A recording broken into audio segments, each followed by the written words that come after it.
তুলে তুলে দিলেন। এই যে মুখের অম্র দিয়ে মাই দুই ভাইয়ের কপালে ফোঁটা দিলেন। এই যে মায়ের পায়ের ধুলি, এই যে মুখের অম্র দিয়ে মাই তখন দুই ভাইয়ের কপালে ফোঁটা দিলেন। এটা হলো মায়ের আশীর্বাদ। এই পৃথিবীতে মা বাবার আশীর্বাদের উপরে কোনো আশীর্বাদ নাই। এই যে সর্বশ্রেষ্ঠ হলো মা বাবা। মা বাবার উপরে কোনো গুরু নাই। আদ্য গুরু হলো মা আর বাবা।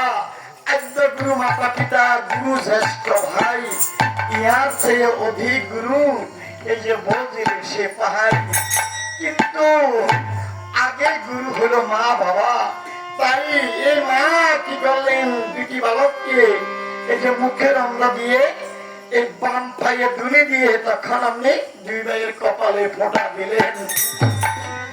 আর এদিকে মাই তখন আপনি দুই ভাইকে সাজাইতে লাগলেন। এই যে মাই দুই ভাইকে সাজাইতে লাগলেন, এই বনের পুষ্প দ্বারা মা সাজাইতে লাগলেন। ওরে সাজা সীতা ভাই দুই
সেইখানে থাকবি। যে কোনো বিপদে যদি পড়িস তাহলে অবাগিনী মাকে স্মরণ করিস। তাই বলছিলাম বাবা, এই যে মাকে স্মরণ করলে আর কোনো কথা হইবে না। তাই বলছিলাম বাবা, ওরে আমার নাম কি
উনি মায়ের চরণে প্রণাম করে গমন করলেন।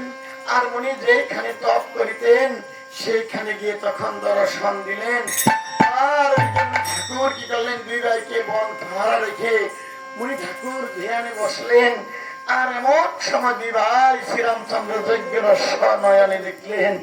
অশ্ব দেখিয়ে তখন কি করলেন, মনে মনে ভাবলেন, আরে অশ্বের কপাল লেখা আছে সতীর পুত্র হইয়া যে জন অশ্ব নাহি ধরে, গাধা হইয়া জন্ম নিল সে গাধিনীর ধরে। আরে আমরা তো সতীর পুত্র, আর আমরা যদি অশ্বটাব্দী না বন্ধন করি তাহলে কিন্তু আসলে আমার মা সতী এই যে কেমন করে জানবে।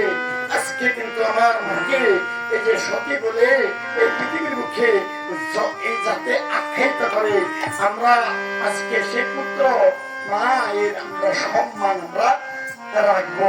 তাই বলছিলাম দাদা দাদা দাদা এই যে আজকে আমরা অশ্বটা আমরা বন্ধন করবো, তখন লব বলছে কেমন করে বন্ধন করবি, আমরা হইলাম দুর্গ পুষ্য যদি বালক, আর এই বিপদ সব কেমন করে বন্ধন করবি। তখন তুই বলছেন দাদা রে দাদা,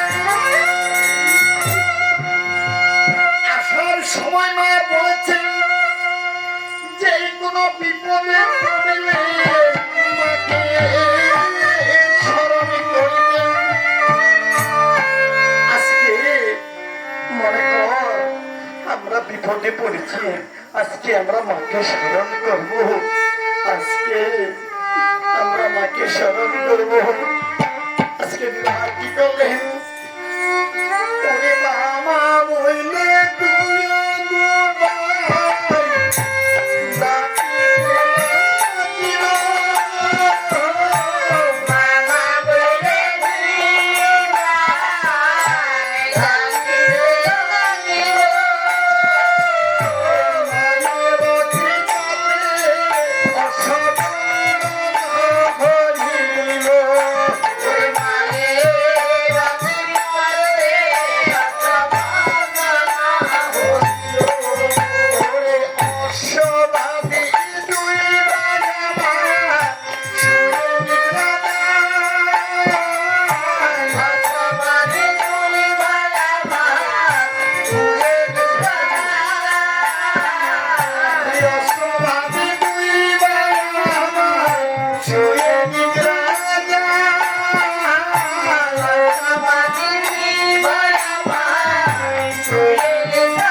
কাউকে তো দেখতে পাচ্ছি না। আরে গাছতলা দিদি আরে দিদি শিশু এই গাছতলা শুয়ে আছে। আচ্ছা কোন আবার দিনে দিদি সন্তানকে জন্ম দিয়ে রেখে গেল, আরে জন্ম দিলে কি মা হয়, মায়ের কর্তব্য পালন করিতে হয়, তখন কিন্তু মা হইতে পারে। এই যে মা সন্তানকে জন্ম দিয়া এই যে সন্তানের মুখের দিকে তাকাইল না, পেলে চলে গেল, সে কেমন করে না হয়, সে হইল গর্ভধারিণী। আর যে বাবা মায়ের গর্ভে সন্তানকে এই যে উৎপন্ন